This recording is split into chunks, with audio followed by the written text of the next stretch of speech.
in 75 pieces of paper. Right. Okay, we're live. Okay. Well, good evening, everyone.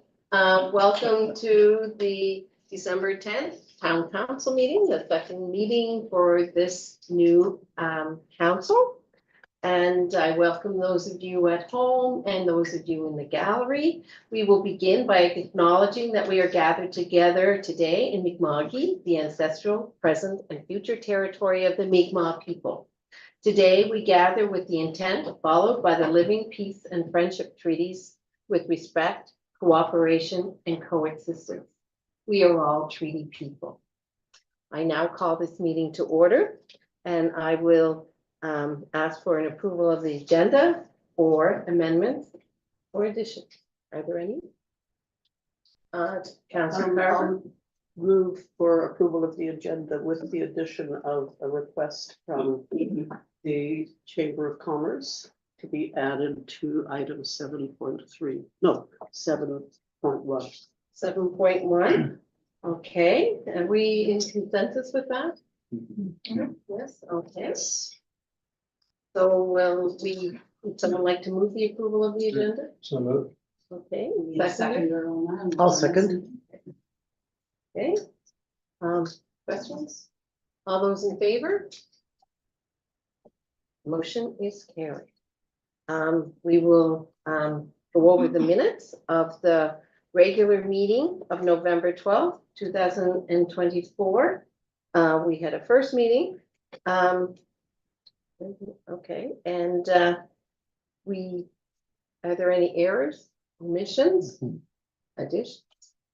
Mayor, I'd move that we approve the minutes of the regular meeting of November 12th. That would be the first of the two meetings. The first of the two meetings. I'll second. And second by Deputy Mayor.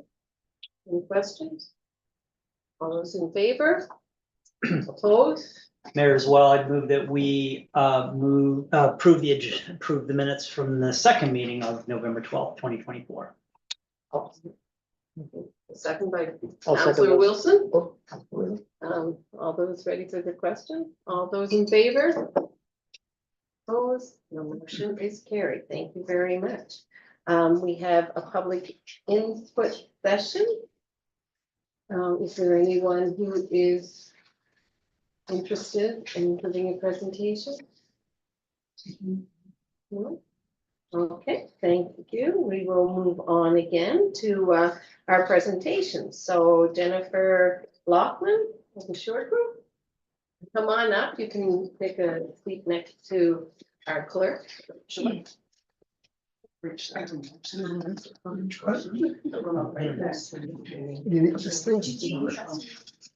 I got your presentation on there. Your nameplate was, No, I can't see it. was, sorry. I was trying to get. Oh, I see. Yeah. In case we get forgotten. Yes, well.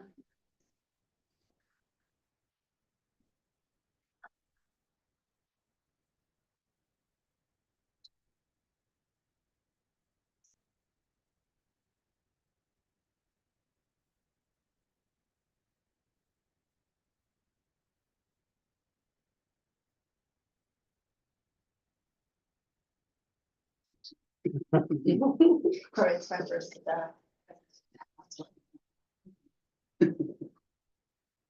Don't worry, it's all gonna be fine. Oh, It's the cold. Exactly.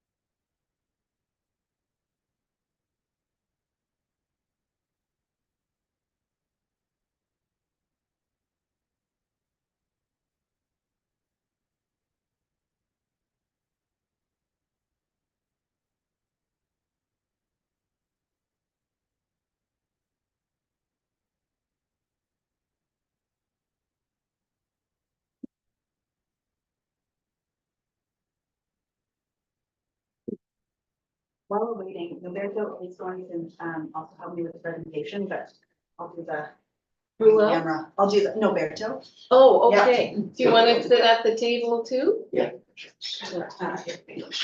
Okay, perfect. That's what I can do the camera work. Is there anyone else from your group here that you want to introduce? Well, No, it's just. Okay. So just introduce yourself and Roberto, so that the people who are watching on YouTube know who you are and your group's name. Amazing. Thank you for letting us make a presentation to council. My name is Jennifer Lachlan. I own a business called Schoolhouse Gluten Free Gourmet in Martins Point. My name is Norberto Cáceres, and I'm a new resident here. And I'm also a chef by trade. And I have a really bad voice today, and keeping my mask on, so Jen will do most of the presentation. Great. Go ahead. So Kelly, if I need to go forward, how am I, just show me the. Yeah, great question.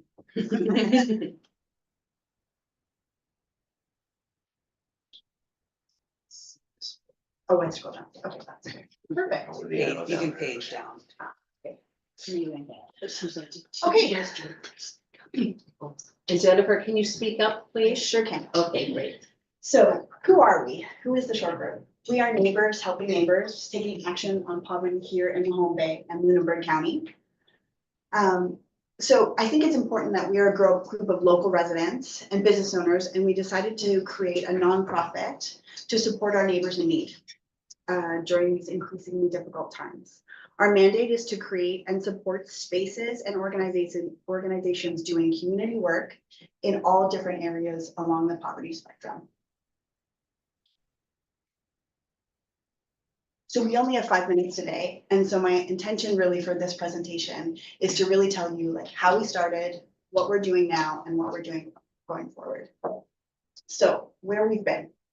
So in the fall of 2023, Danielle from the kitchen group, myself and Roberto, who was at the time working there, came together to discuss some complex food challenges with food insecurity in our community. And we decided to reach out to the food bank to ask, how can we help? And at that point, we started to produce and deliver prepared meals to the food bank. And we've done approximately 200 a month. In the spring of 2024, we decided that it was important for us to move forward and not continue just as residents, but actually to create a nonprofit. And the reason we decided to do this is because we wanted to try to ensure that a sustainable group would go forward. And it wasn't just necessarily local residents. Like if something had happened to my family, Roberto's family, or Danielle's family, that this actual organization would continue to support the town. So we formalized a nonprofit and secured pilot funding through the Lunenburg County Community Fund, which was amazing.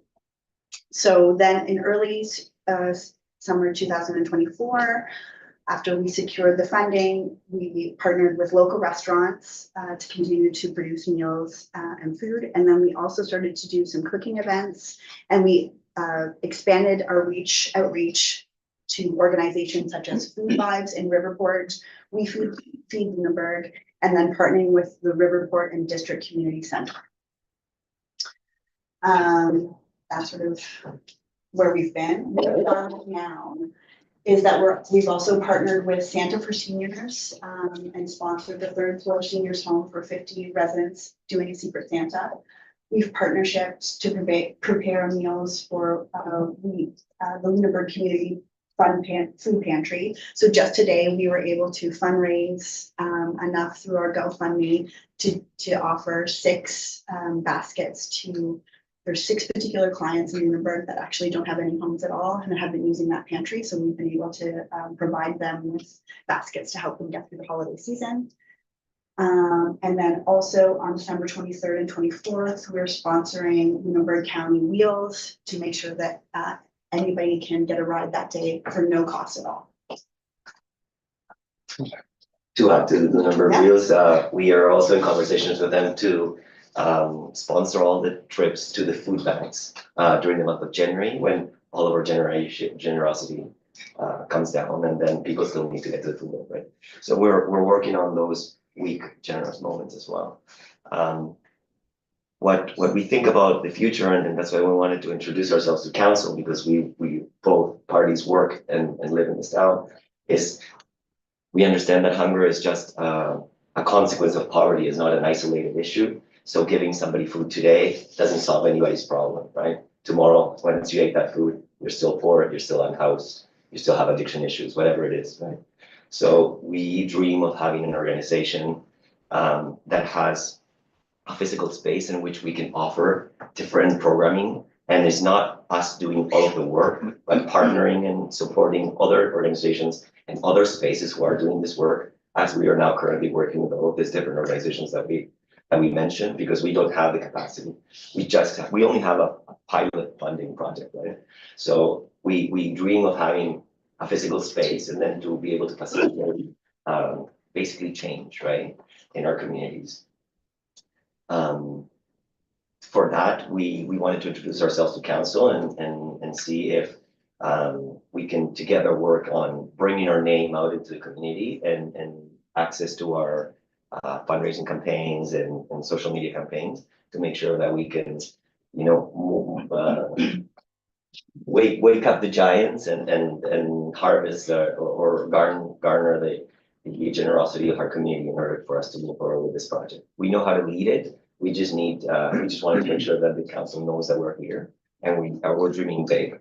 So that's cool.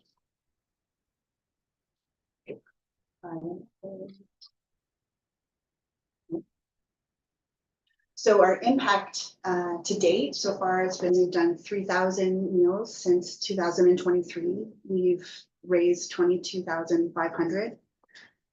We've engaged 40 volunteers so far and more than 100 neighbors in support.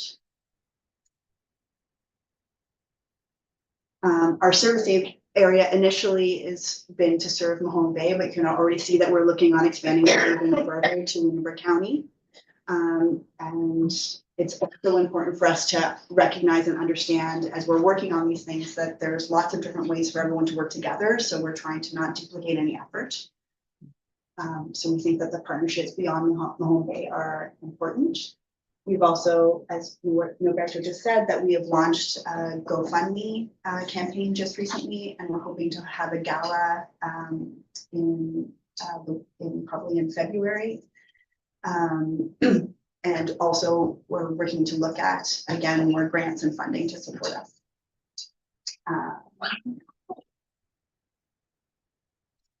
Essentially, that's who we are, and we're here to help us tackle poverty on Nova Scotia South Shore.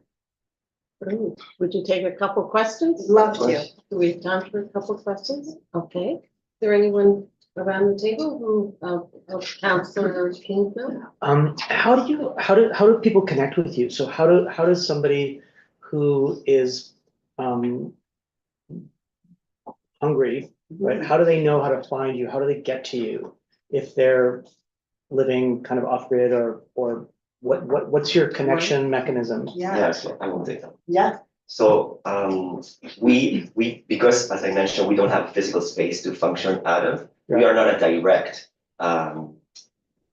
provider of either meals or services, right? Okay. This is why it's important for us to partner with organizations who are already on the ground, such as the Mahone Bay Food Bank or the Riverport Community Center, or We Feed Lunenburg, right? People who are already on the ground and have a clientele, and we can support them until we have our own space, and then people can come to us. But at the moment, we are actually supporting organizations doing the work because we don't have the physical space. I see, okay.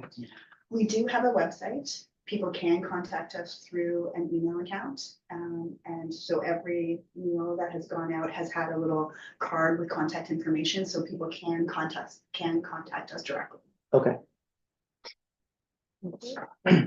Councillor Keen. Just administratively, if someone was, in a charitable state of mind and they wanted to support the Shore Group, with the not-for-profit structure currently, are you contemplating at all having kind of like a charitable wing where if you do support your organization financially, there can be an opportunity to have a charitable donation receipt and Yeah. things like that. Is that something on the to-do list? It coming is, down the it road? is, yeah, Mhm.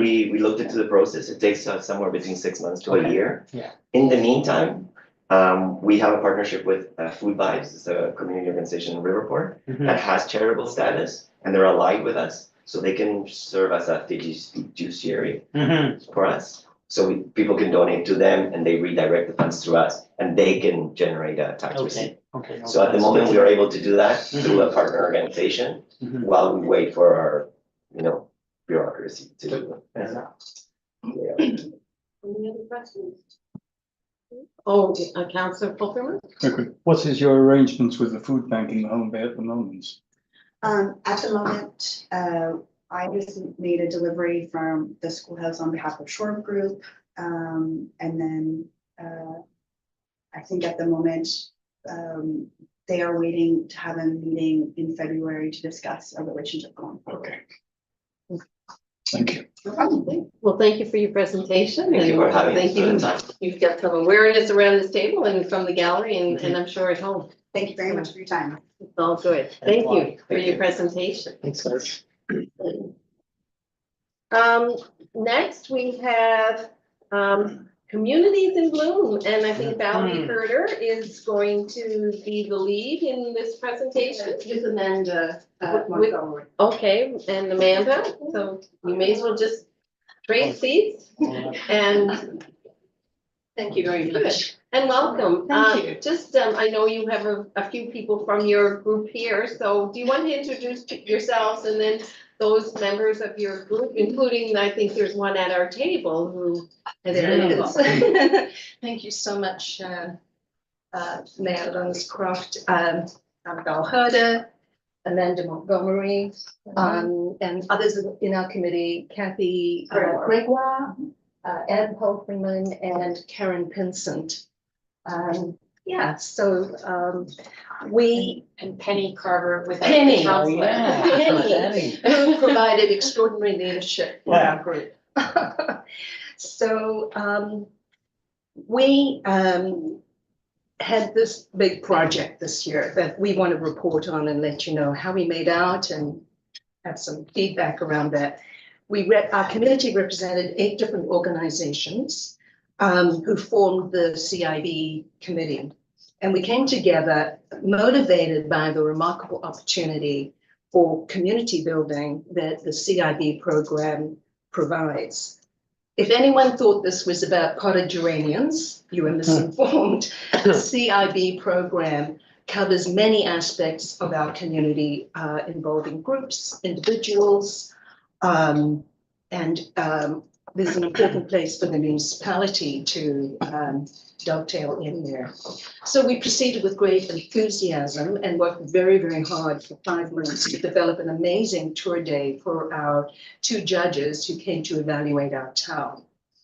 The whole point of this exercise was to receive the valuable judges' report so that this community as a whole can build on our strengths. And we do hope that you have read the judges' in-depth report and recommendations. They were in the attachments on the report. So we created a highlight sheet, which is part of your attachment, and the recommendations for town was highlighted in beige. So I just want to highlight the 6 categories that the judges graded us on. For community appearance, we received 113 points out of 150. Environmental action was 121 points out of 150. Heritage conservation, 122 out of 150 points. Tree management, 123 out of 175 points. Landscape, 142 out of 200 points. And plants and floral, 122 out of 175 points. And the judge's report explains exactly how those points were given and where we can improve. I was personally honored to attend the national banquet conference for CIB, where Mahone Bay was measured against communities across Canada, some communities from the USA, Ireland, Italy, and Hungary. So we were in an international forum and received an Outstanding Achievement Award for our community involvement. The banquet was full of municipal representatives from the participating communities. I was one of the few volunteers there. This is because municipalities see the deep value of participating in the CIB program.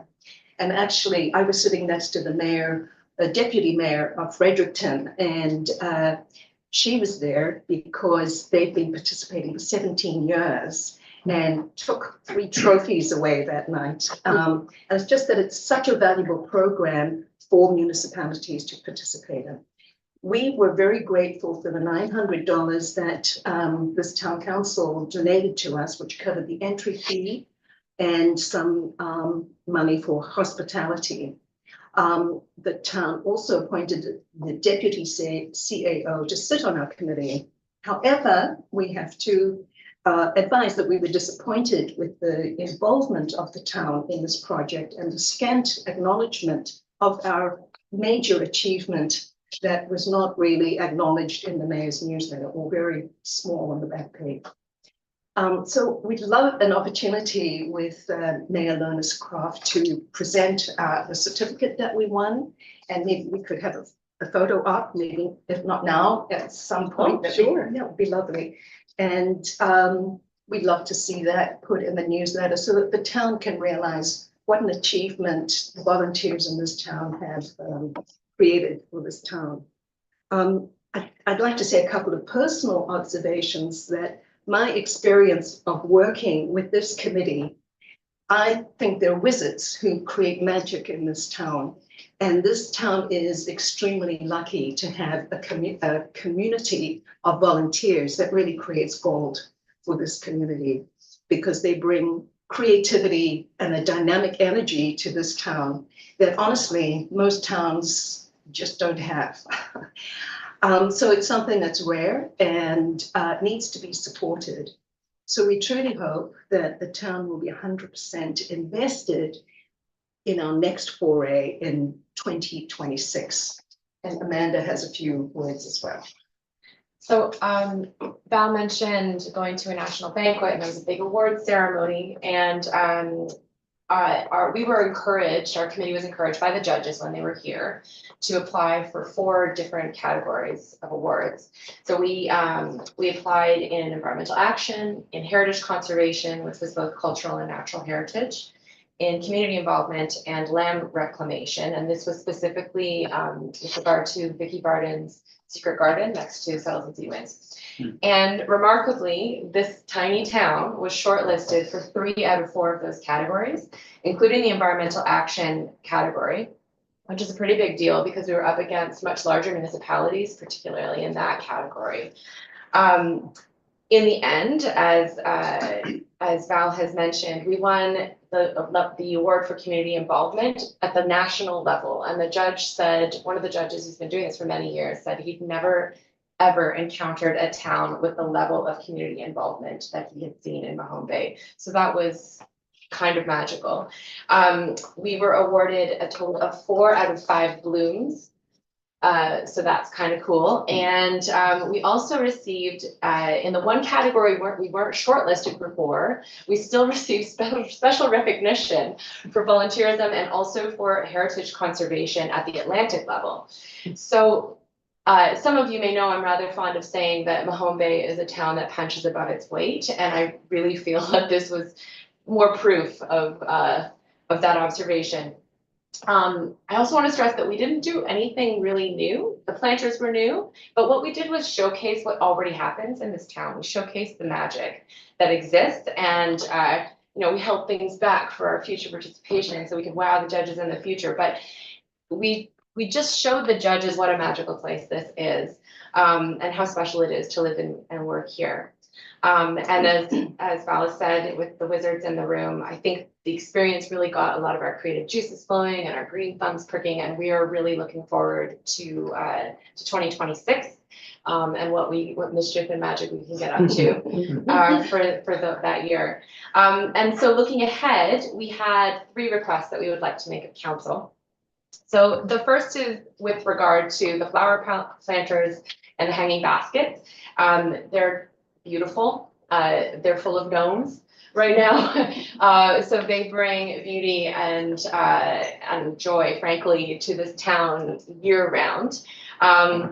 But our feeling is, and there's more context in the report, our current feeling is that the model of maintenance and sponsorship of these planters is not sustainable, and we can provide more information on that. But our request is that the town and the chamber and Communities in Bloom meet together and try to figure out what a more sustainable model for this would be going forward, given the value that it brings to our streetscape. The second request is sort of building, I guess, on Val's last point that, you know, we believe that participating in Communities in Bloom brought real value to this community. And so we would really love the opportunity to sit down with the mayor and the CAO and just discuss how we might work together in the future and going forward.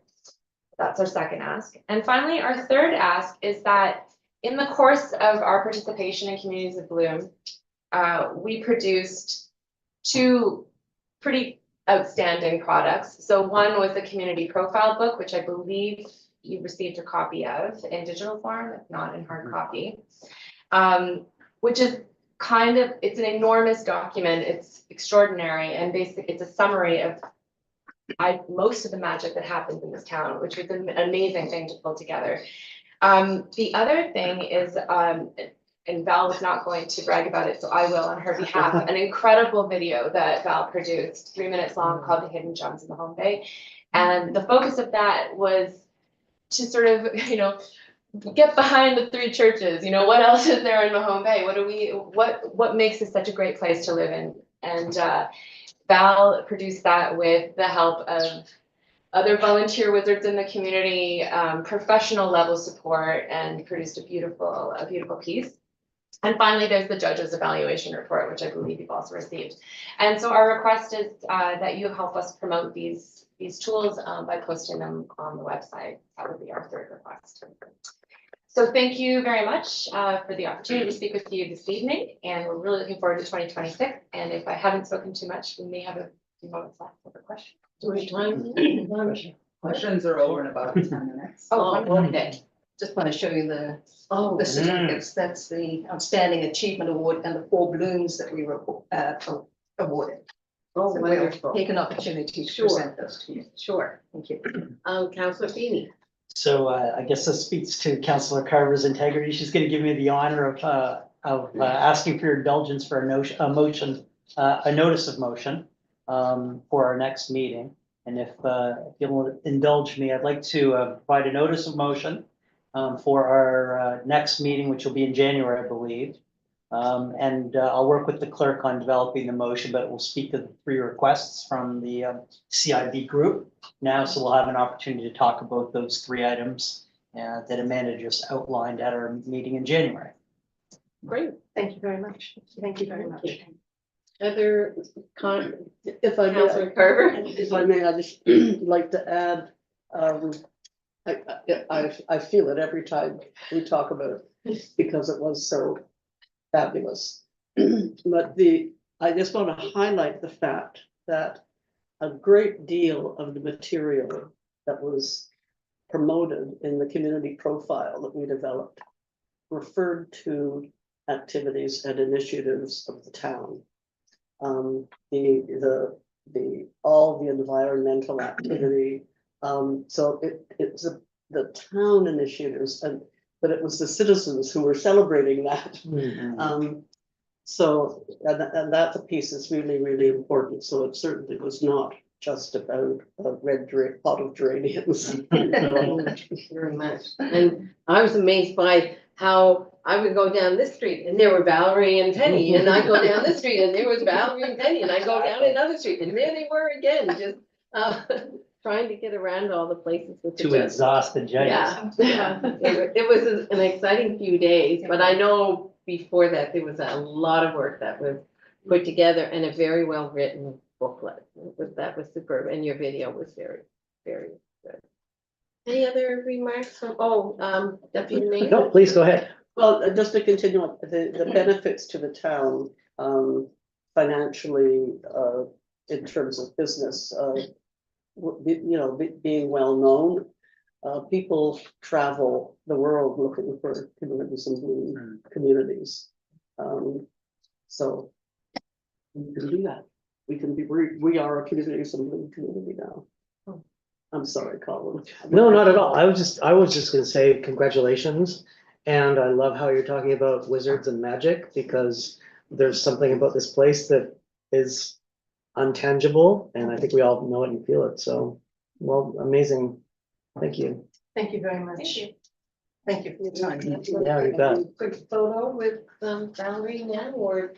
Could we arrange something so we can set it up Okay. a little bit? Okay, good idea. All right. In the daylight. I'll email. Gotta get the lighting right, because tonight we all look kind of gray or green.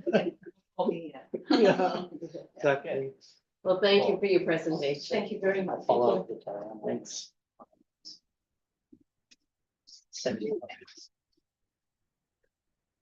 Okay, we are going to move on to correspondences, and we have item 4.1. Oh, sorry, 5.1, Joe Soller, military crosswalk request. Would you like to speak to that, or you all have seen the letter and the photos? Oh, Councillor Carver. Thank you. I would like to suggest, well, two things. One is that, I think a request like this might be more suitable coming from the Legion, the local Legion, if they wanted to have that done. I know this person lives out of town, and I don't know about the writer's relationship with the Legion. But also under the consultation with the traffic authority in the town. So I'd like to make that motion that we refer this suggestion to the Legion for their feedback. Is there a seconder? There is, just on that, I'll second that motion. Okay. Second thing is, I think it would be worthwhile to have the traffic authority weigh in, like the actual paint on is sometimes an issue around, slippage and things like that. I know we've had challenges in the past when we've had kind of alternative, non-conforming sidewalk paint. And so it's not just a matter of drawing the image, it also has to be compliant with the health and safety regulations. So I think it would probably be important for the traffic authority to weigh in as well, and just make sure that whatever the design is, it meets the normal standards. And they look pretty elegant though. Any other, Councillor Palfreyman? Yes, this issue of crosswalks was brought up by Councillor Carver some meetings ago before I was involved in council. And the notion was that visibility was important, and let's say Bridgewater was used as an example of zebra crossings. And the suggestion was that that be a direction the town could move in. Now, there have been studies, as I've referred to before, at least not in council, of course, but the studies that have been done by HRM, very considerable studies, speak to the need for consistency in road crossings. So this is an issue I don't think should be at council. It should be perhaps looked at more in depth, perhaps asset management, wherever it falls into one of the committees, because the subject is exponential. But once you get into support cause, where does it end? CAO? Thank you. So to the motion and Councillor Feeney's suggestion, maybe if we could rephrase to say that staff be directed to bring a report on this, having consulted with the Legion, as opposed to just like having the Legion come back and then having staff look into it. More efficient that way. Do you have that, Claire? I'm fine with that. Are you good with the second? Okay, and that brings in yours with the staff for doing the report, they'll include that. Other recommendations, such could be asset management. Or I would like to see it referred to asset management, if that's the appropriate committee, for more thorough investigation. CAO? So I obviously intend to speak to it in a report if so directed, but because it's being asked now, So Brian, you and I have talked about this on a few occasions. I'm the town's traffic authority. I know. I will continue to provide the same guidance to council as I have done in the past with respect to the decorative crosswalk. So this one is the same as the others. We have made a practice of doing them. There have always been considerations around compliance with TAC guidelines. We have felt that we've done that. Some communities have done it, some communities have hesitated to do it. I wouldn't feel my recommendation in this regard will substantially deviate from previous. I just want to make that clear. The Asset Management Committee doesn't bring any additional level of expertise as far as traffic authority. Jonathan and myself are equipped with all of the guidance that any traffic authority would have. However, council has the capacity to establish policy, does it not? Yes, of course, yeah, but all I'm saying is that the recommendations of the traffic authority will remain consistent. Council doesn't have to follow them. In fact, there have been a number of occasions when council has declined to follow them. Okay. But the answer won't change is all I'm saying, and I'm happy to provide it again in that context, and if council chooses to refer that to the Asset Management Committee, it would make sense to refer the report rather than just the notion. Fair enough. Fair enough. Okay, I agree with that. So we have a mover and a seconder. Any other questions? Are we ready for the question? All those in favor, signify aye. Opposed, nay. The motion is carried.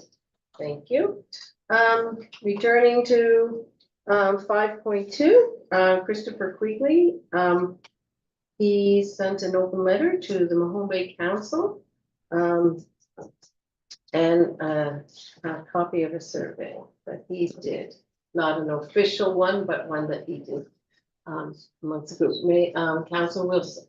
Given that the exact situation is referred to here, which is the old nursing home, has essentially been resolved. The train has left the station in terms of whatever we might do. This property's been, I think, sold. I would just move that we receive and file this memo. Is there any other, is there a seconder for that? Councilor Feeney? Any more discussion? No? Okay, all those in favor? Aye, opposed? The motion is carried. Thank you. Received and filed. Going on to number 6, staff reports. 6.1, Code of Conduct for Elected Officials. You've all have had lots of time to read this over and discern it. There will be training following up in January and February that's available online as well. Any discussion? Those staff reports, I just introduced Okay. briefly, and all I would say Alright. in this case is I think the recommendation is dictated by the province, the wording is even provided for us.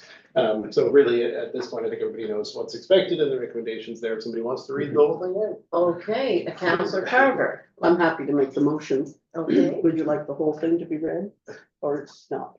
That's up to you. For the benefit of the gallery, maybe. Yeah. Okay, it's long. Whereas the Minister of Municipal Affairs and Housing for the province of Nova Scotia has made the Code of Conduct for Municipal Elected Officials Regulations, Nova Scotia Regulation 220, 2024, the regulations, and whereas municipalities are required to adopt the model code of conduct prescribed by the regulations on or before December 19th, 2024, pursuant to section 4.1 of the regulations and section 23A of the Municipal Government Act. Therefore, be it resolved that the Council of the Town of Mahone Bay hereby adopt the model code of conduct as set forth in Schedule A to the regulations, which shall be titled the Code of Conduct for Elected Officials of the Town of Mahone Bay. Is there a seconder for the motion? Deputy Mayor, second the motion. Don't make me Any repeat it. discussion? Okay, are you ready for the question? All those in favor? Aye, opposed? The motion is carried. And we'll just note on that, that it has been indicated that there will be some additional training provided in this regard in the new year Okay, from the province. thank you. Moving on to Item 6.2, the code of conduct for appointed municipal officials, CAO. So the background to this, of course, is we would have had a code of conduct prior that applied to both appointed and elected officials. So all of those appointed members serving on town committees would need to have some type of a code. So now that we have the prescribed provincial code for elected officials, staff have developed and recommend this code, which would apply to appointed officials. And because it is a policy, it also gives us the opportunity in adopting this policy to repeal the previous code of conduct policy, which applied to council members, which doesn't need to be repealed now that we have the provincial one. So all that being said, you don't have to read much. This would just be a motion to adopt the policy as Okay, presented. would someone like to make that motion?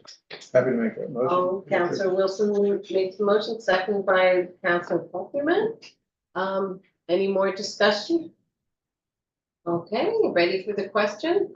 All those in favor? Aye. Opposed? Nay? The motion is carried. Thank you very much. Item 6.3, staff report on grid applications, CAO. Thank you, Mayor. Well, Ms. Croft, so this is a little bit more complicated, but I'll try to cut to the chase. We've had a theme of the reports to this council so far, I think, your last meeting in this one, applications for funding. So the fall is typically a time when we try to line up funding for projects that are coming in this coming year. Ultimately, you know, there's a lot of back and forth to secure funding and align it with council's priorities.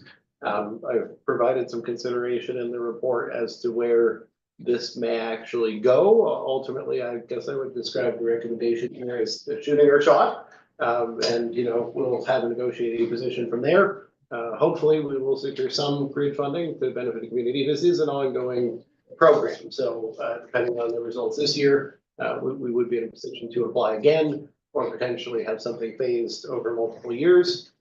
So it'll be interesting to see where the department comes back, but I am recommending this application, and if anyone has any questions, I'm happy to take them.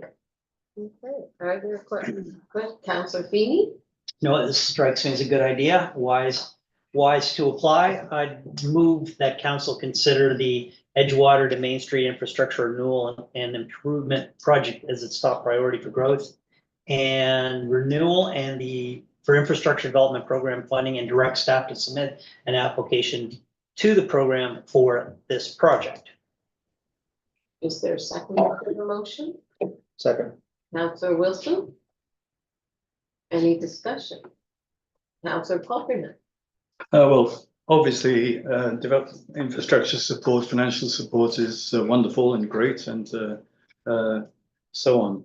Do we actually have budget room for this? Should we be approved? So the additional work, about $5 million of this that is not currently budgeted,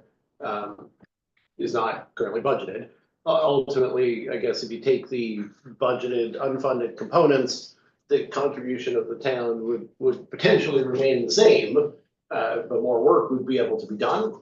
Otherwise, one of the alternative scenarios that I reference in the application is that we might end up with a lesser award, and that would correspond only to the currently budgeted components, in which case we would defray half of or up to half of the budgeted contribution. So it is certainly, you know, if we get the maximum, there is going to be a need for council to consider where our matching funding will come from, presumably from borrowing, but in terms of the strategy to pay off that borrowing over time, you know, it's a discussion that will still have to be had. Deputy Mayor? But that would be had in our budgeting process in the spring, is that correct? Yeah, well, first off, this is a 6 to 8 week approval process, so council will have an opportunity in hopefully late January, early February to consider whether we got it. And if we did get it, then, you know, we'll be able to have between that and the budget process, a discussion about how those things are going to be paid for. Councillor Wilson? Thank you. You're quite right. This is a bit of a complicated process and project. And it really has three components as I kind of visualize it. But I'm wondering if it would be helpful, not just to council, but even to the general public, if we could create a kind of an infographic that showed where sort of project A runs from Blockhouse down to Cherry Lane or wherever it is. Project B runs from Parish Street to the river, and then this third chunk ties it all together and kind of how much money we think each is gonna cost, where we're getting funds from, that kind of thing, just in kind of big block letters, so layman can kind of figure it out. I think it makes perfect sense. The only question is when. I guess my suggestion would be if it were something we were able to produce in February, when we have confirmation on this application. And there's another one in the hopper that roadways funding should be announced by the same time. And then it would be, here are the 3 confirmed projects and the expected timeline and cost and the status of each. That would be my suggestion, because right now, there's a lot more conjecture in describing what could happen. It could be 3 projects, but it's not necessarily at this point. If that sits well, I think it will be very helpful to the public to have that additional information. Right now, I guess I'll stress for anybody who's interested, there still is a good project description for the Edgewater Street project, which is the only one actively moving forward yet at this point. Councillor Keenan? You know, I think it's important to say that, you know, one of the complexities of 3-tiered government funding of municipal infrastructure is that you can put in applications and wait a very, very, very long time. So while we're at this one moment in time, you know, we're kind of inundated with good news. We've had a tremendous amount of success in calendar year 2024 about receiving lots of funding from lots of sources. We went for the better part of 7 years and didn't receive a red cent for municipal infrastructure. So sometimes you get lightning in a bottle, but you can only be the beneficiary of the grants when the programs are rolled out, and you have to apply. So I think it's served us well to apply, and we have periodically, like, we have walked away when we didn't have the matching funds. So it's a sad day when that happens, but I think, Brian, your point is that there are plenty of off ramps that we can avail of if we find ourselves through the budget process, where we receive an award, but yet we have no visibility on how we're funding the non-matched component. So at this point, I think it's worth our while to shoot our shot using the phrase from the CAO, and we'll see what happens. And Councillor Carver?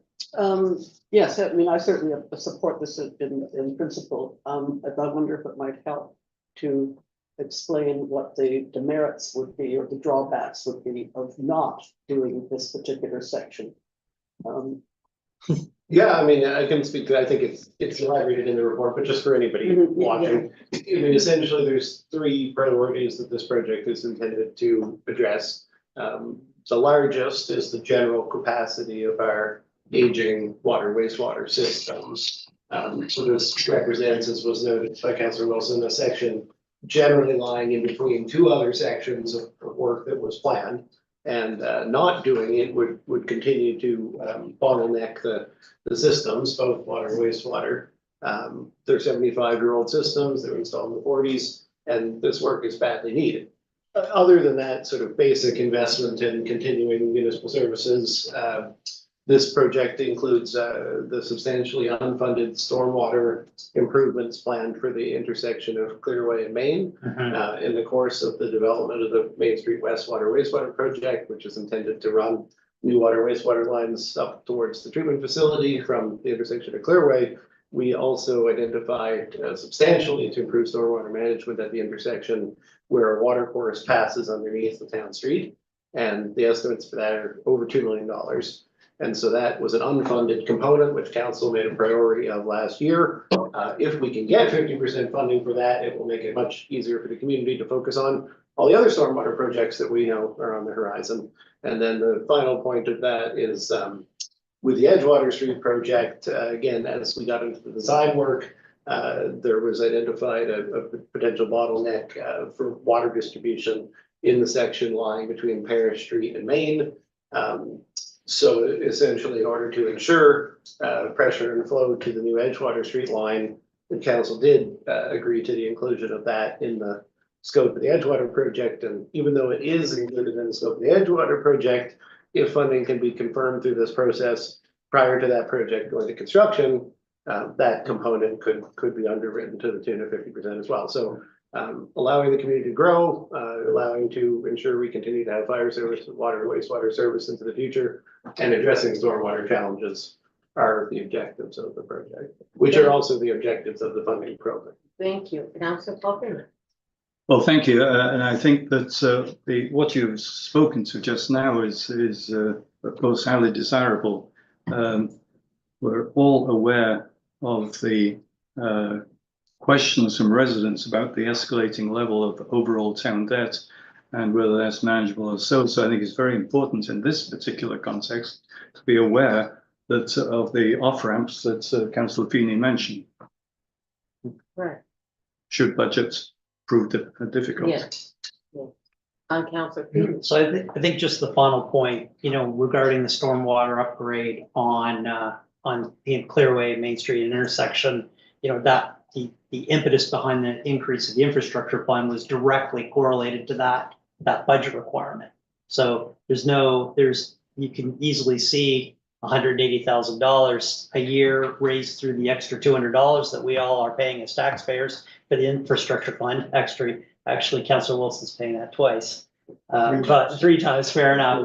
But I mean, there's the means behind that was multiplied by 10 years equals $2 million, which directly correlated to the $2 million investment. So the idea now that a decision to proceed with that analysis, if there's a way to have 50% of that cost shared by the federal and provincial government, that's very, very good news, knowing that we do have a revenue source specifically identified to pay for that. That's not town general. I think that's the other takeaway here is that, we're going to have historically high D-transfer tax this year.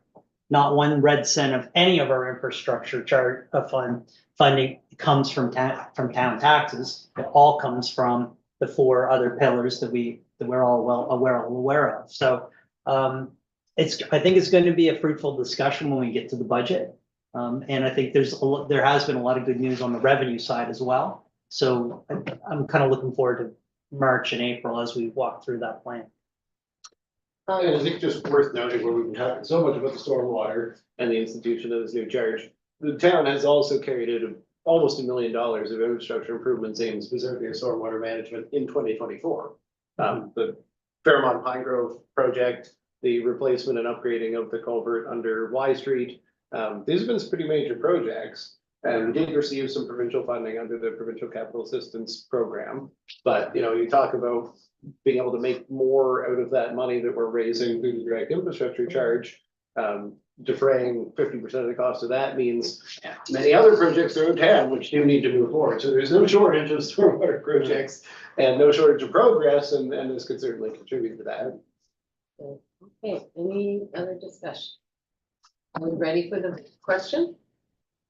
All those in favor? Aye. Opposed? The motion is carried. Thank you very much. Item 6.4, SREP application, and is that no. SREP? SREP or SREP, That's right. Okay, So- application. What does that mean? CAO? Yeah, well, there always is an acronym. This one's actually shorter than the last one. It stands for the Smart Renewables and Electrification Pathways Program. To add a little bit to it, we're applying specifically to the utility support stream. So this is basically the exact same conversation that we just had, but with respect to the electrical utility. There's a great opportunity. It's a very rare opportunity to access funding for core electrical utility infrastructure modernization. There have been previous opportunities with respect to clean energy. We did access NRCan funding at a 50% level for the installation of electric vehicle chargers, but this is certainly the largest and best targeted. We already have substantial modernization in the budget. I will say, like everything else, we're under budgeting for that. I would mean to describe maximally the amount of work we could do over the next 4 years, which is the maximum extent of this program. And we'll see how much of it we can get subsidized. I think ultimately, the more we can include, the better. So in this sense, this is an expression of interest. This is an early level. We will kind of see what sticks, but would like to be able to have council's blessing to get as much funding as possible out of this program for the next 4 years of infrastructure modernization Examples of that include the addition of a new circuit, so the town would add a new circuit running essentially down Pond Street through the downtown and out Edgewater, up Orchard and out Edgewater. So that would allow for distribution of the town's load even further between 4 as opposed to 3 circuits, which does substantially improve reliability. And we also need to replace the recloser structure at the substations. The substation in town actually belongs to Nova Scotia Power, but we have a structure within it that's used for the reclosers that actually separate the town into those different circuits. And that structure requires replacement not later than 2027, which is when Nova Scotia Power plans to do work on the transformer at the substation. Sure, nobody wants to hear about planned Nova Scotia Power work, but it is necessary. Not after this weekend. Do it in the summer, please. So we'll be coordinating with them, hopefully to make that as painless as possible, but also to do the necessary work on the town side. So it's another cost that we'll have to deal with. And of course, the rollout of smart meters, which is long overdue, we're one of the last jurisdictions in North America. So all of that is stuff that needs doing, and if we get 50% dollars, that would be great. This is in collaboration with the Maritime Municipal Electric Utilities Alliance. You may remember last summer we signed an MOU bringing together the municipal electric utilities throughout Atlantic Canada. So we are all pooling our projects. This is a maximum $50 million grant application. There's more than $500 million in the pot. For all of Atlantic Canada's municipals, we're probably going to apply somewhere to the tune of 20 to 30 million. Obviously, the majority of that's going to be saved on energy because the by far the largest. But Mahone Bay will throw our stuff into the pot and see where we can get. So I think I've explained it probably more than was necessary, but I hope council will support this application. Anyone has any questions, I'm happy to answer them. Any questions? No? If there are Mayor, would anyone, do you want entertain a motion? I will entertain a motion. The Councillor council Feedy. directs staff to submit an expression of interest to the Smart Renewables and Electrification Pathways SHREP program, utility support stream from the National Resource Canada, or NRCAN, for electrical utility modernization. That's a Is there a second? lot of Councillor Dylan. Well, Good, Um, we're all eager. okay, any discussion? No, ready for the question? All those in favor, signify aye. Opposed? And since Motion. both of these are due on Friday, thanks everyone for giving me a very busy rest of the week. Yeah, Thanks, late, Lauren. late candle burning in the Yeah. night, right? All right, thank you, everyone. That's the- The last item under the staff reports is the dog park and CAO. So I just will introduce this by saying this was generated at council's direction on request of a resident way back in the springtime. We did have a discussion of policy and strategy about prioritizing what could get done within the duration of the previous council's term, and it was agreed that this couldn't. So it's coming forward to you now for information, and if council chooses to take any action in that regard, but the staff were obligated to present this report to give you some consideration. So happy to answer any questions. Okay, is there any discussion or someone want to make a motion or? I'm happy to make the motion as Okay, requested, which is. What is it? Did council accept this report for information? is there a second for that motion? Well, second, Councillor Carver, discussion? Oh, Councillor Halferman? For information means what? You now know this, and should any of you choose to bring it up later or have conversations with residents, the information's on the public record. So no decisions at the moment. No decisions at this moment. Thank you. Okay. Are we ready for the vote? All those in favor? Opposed? The motion is carried. All right, file for information.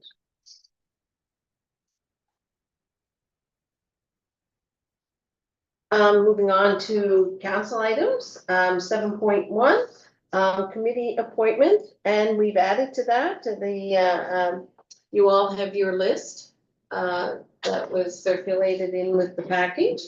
And the addition of Penny Carver being appointed to the Mahone Bay Tourism and Chamber of Commerce. Is there any discussion there? We discuss this further, okay, would someone like to make the motion? Pardon, We need a motion for this, or? do we? Yeah, this would just be a motion to appoint the members as presented. Okay, sorry. Okay, I'm gonna Council remove that Wilson, motion. second, Council Copeland. Ready for, Before we vote, I had a question about something when I read this before, but now I can't remember what it was. I'm sorry. One question though is, that there's no indication about who will be the chair of the committee. And I think it was left that that would be decided. just sort of figured out amongst how, is there a recommended procedure for this? Gail, So the recommendation, I guess, that it is, each committee can think about this for themselves, so. In the past, typically the two counselors would discuss between them, two or three, however many are appointed. If somebody had an interest in being chair and might start the meeting by saying, this council member has offered to be the chair. Can we have the approval of the committee to appoint this person as chair? In the past, typically we've gone in with that. So there isn't really a question being asked for nominations. Notionally, I don't think our committees are restricted in having a council member as chair. But in the past, that has always been how it's been presented. That we are putting forward one of the council members as chair. Council, Well, I just had a different memory about it, in terms that, in fact, it was decided before the first meeting of the newly constituted committee. That's how I remember it. I remember when Kelly, that Councillor Wilson and I were appointed for the Climate and Environment Committee. And it was discussed at the council table. It was sort of asked for volunteers and I put up my hand and said, okay, I can be chair, And I said, okay. No, and you put up your hand and volunteered the other person on the committee. We'll have to go back to the movie and, but it just sort of feels awkward to. So if the council members who have been appointed want to amongst themselves nominate for chair and have council vote on that, you could do that. You could do that at your next meeting. That'll still coincide with the appointment of public members. So you have time to think about it, talk to each other. Yeah, that's a good idea. Sure. okay, I have one other question about this, which is that some council advisory committees have their citizen members as chair, not always the council members. So I'm just throwing that out for a little seed to plant for future consideration. And that is, I mean, just for clarification, that is what I was saying, was that if you leave it to the committee, you can ask if any of the public members want to be chair.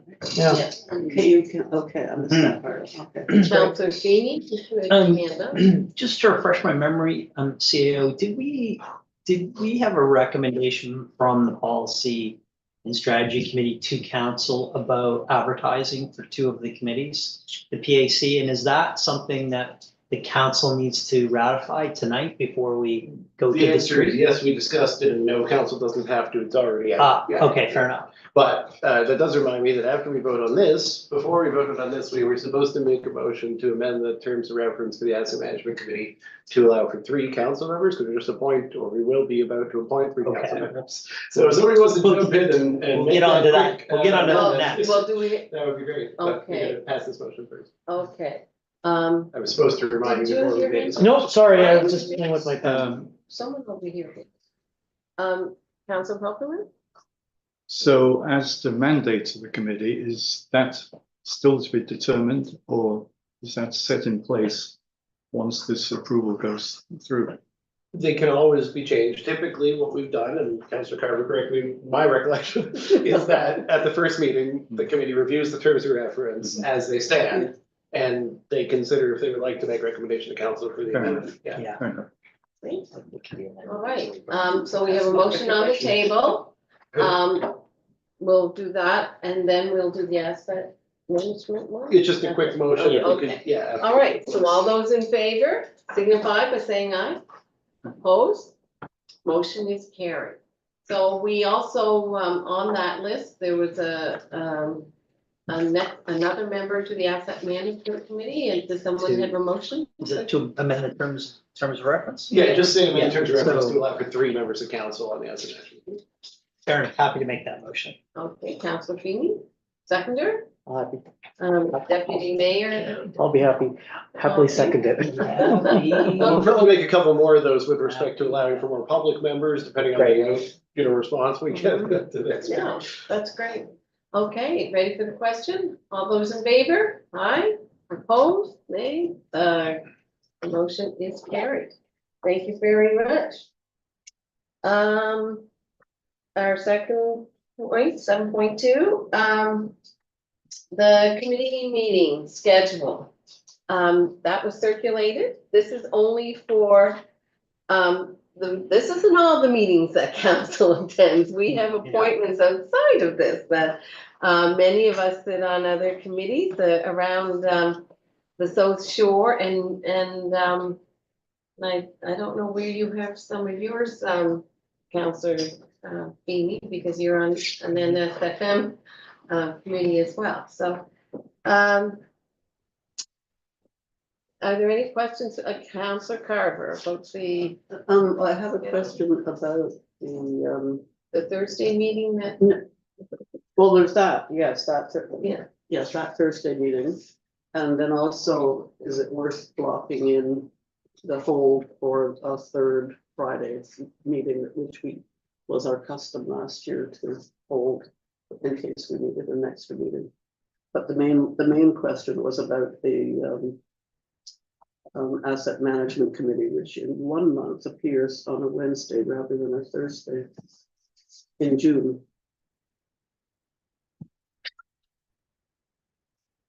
To that one, Kelly might want to speak. I think that probably is just a mistake. just missed To the other question, Penny, we have held those only internally traditionally, Okay. because if we put them on here, we Oh. essentially have to cancel them rather than activating them.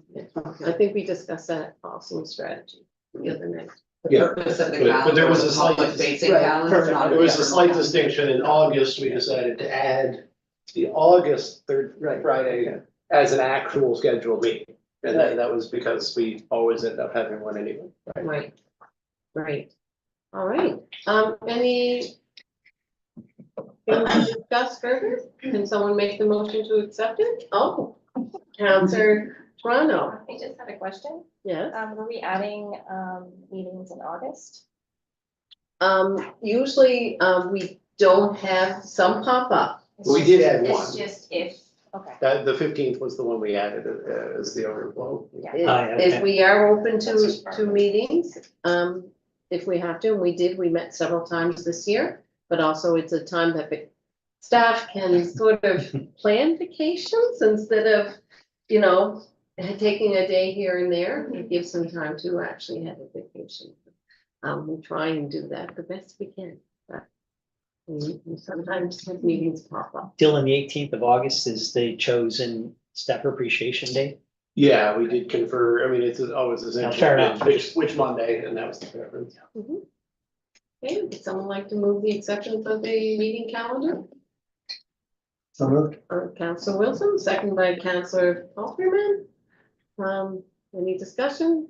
Being no discussion, all those in favor? Say aye, opposed? The motion is carried. Thank you. Yeah, I'm familiar. Yes, you may. I know, well, we could turn down the heat too. Oh, it is off, okay. We're dealing with. Yeah, okay. Anybody gets called, just let me know. Okay, we have item 7.3, correspondence and response to correspondence. So. I'm just going to click in there. And just while you're doing that, essentially the materials attached were an email received from the Sampson Wells Town Shoal and a proposed response. I would be looking for a motion to send that, and then I will click send right here and send it off. Okay, is there a motion? Councillor Wilson, Move to have the CAO.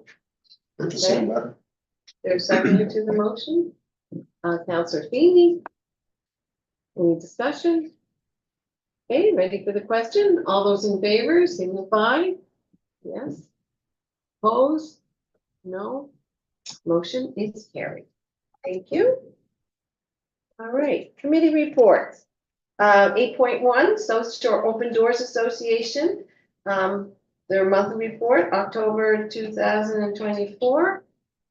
Those of you who are new, you will get this. Sometimes it's hard to read this pamphlet, but it has valuable information on it that changes quite frequently, especially in the seasons. So you may want to keep an eye on that. We had a presentation here earlier this evening on poverty in our area. And this often is a real sign of where there are pockets, where housing is really a stressful situation. So you will see that on a regular basis. I just had a question. Is anybody on council on the So association or are we represented or do we just receive? we receive for filing, I think, of Council Carver. The Open Door Society, it has the South Shore that is a spin-off from the South Shore Housing Action Coalition. Right. So this council appoints a member to attend the shack meetings. Oh, okay. So there is that link. But the South Shore Open Doors Association does have its own board separately. So indirectly, there's a connection. I see. Okay, They attend the shack meetings too. got it. Thank you. So is that, do we just expect to have? It's pretty inconsistent. Sometimes it's accepted, sometimes we just move right on without a motion. Okay, Policy and Strategy Committee meeting minutes, November 18th, 2024. If I could just comment on that, there were some motions, but they were obviated by the council item previous with respect to Okay. the appointment of council members. The second policy and strategy does have a couple of recommendations that are still valid. The first one, however, pertained to the appointment of a chamber rep, so that has already been done. Okay, So there are still two in the so second. there's two other items on 8.3. Councilor Feeney? Mayor, I'd move that a subcommittee consisting of the deputy CAO, Deputy Mayor Kingsmill, as well as Councillor Twano, be established to recommend terms of reference for a new communications committee. Is there a seconder for that motion? Oh, Councilor Compliments. Thank you. Any discussion? I'm really excited about this one. I think everyone's very excited about this one. Okay, are you ready for the question? All those in favor? Signify. Opposed? The motion is carried. New business. Oh, first one. Oh, sorry. Motion. Oh, sorry. So I'll move that with the regular council meetings. Oh, yes, that the regular council meetings be held on the second Tuesday of each month and to take place at 9 AM. Is there a second for that? Oh, Councilor Paul Freeman. I'm surprised you didn't make that motion. Okay, any discussion? It'll be really interesting to see what, if that has any effect, if the public, or if the community really reacts at all. to that change. Anyway, ready for the vote? All those in favor, signify. And opposed?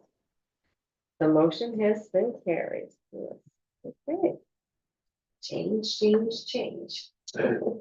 Okay, we're going on to new business. I see no business here and none came up in the agenda settings, so before we go into closed session, are there any questions on the YouTube or any questions from our gallery? The gallery of Amanda. Yeah. Persevered. Well, I do have a question actually about the last motion. So So every second Tuesday, the council meeting is gonna be at 9 AM going forward. Are there still going to be? An evening one on the last Okay. Thursday of the Yeah. month. Yeah. So people who work, Monday to Friday, 9 to 5, 9 AM meetings are really challenging. Yeah. For us to do that. Sure, and then there's some people who don't like to go out in the evening, Yeah, right? So a day meeting is ideal for them. right. And so, That's why I wanted to just know if there was Yeah. that balance. yeah. So we when certainly Kelly's make putting sure. presentations on the docket, I'm sure one of the main decision points will be, do Yeah. you want to present at 9 AM? Well, a lot of people that present are part of organizations and work for those organizations during the day. They likely will want. They will want the Yeah. daytime. Yeah, There is one question from Anna Holloway. In 2021, I was told by two counselors that the funding for the work on West Main had been obtained. Could you clarify why almost 3 to 4 years later, there still isn't full funding? Just probably a question that I could answer more than anybody. So funding for the Main Street West Water Wastewater project was obtained. That project, as it was originally designed, did not have any substantial stormwater component. So normally we would earmark a small percentage for stormwater improvement. But given the events of 2023, we did find ourselves going back to the drawing board and considering the stormwater management infrastructure in light of the increasing rainfall events. I know that Anya has participated as her household and other neighbors in that process. And as a consequence of that, we added the very substantial stormwater components that were discussed earlier tonight. And those were not funded. So yeah, part of the holdup in the sense of moving forward this year versus next year has been to fully scope and now look for funding to support those components. We still do believe that this project will move into construction next year, but the exact extent of it may be determined by the success or failure of the funding applications that were referenced earlier. And I'm happy to meet with Anya, you know, she can reach out to me directly if needed, so. that's it. Okay, so, thank you for tuning in and for coming to council meeting this evening. It's been a pleasure to be there for everybody. So, Thank you. See you later. good Bye. night. Let's probably take a brief break. Yeah, so I would entertain a motion to go into closed session. So moved. Councillor Wilson, for MGA 22-2E, contract negotiations. Is there a seconder? Councillor Carver, all those in favor? Signify. Opposed? The motion is carried. We will take a brief recess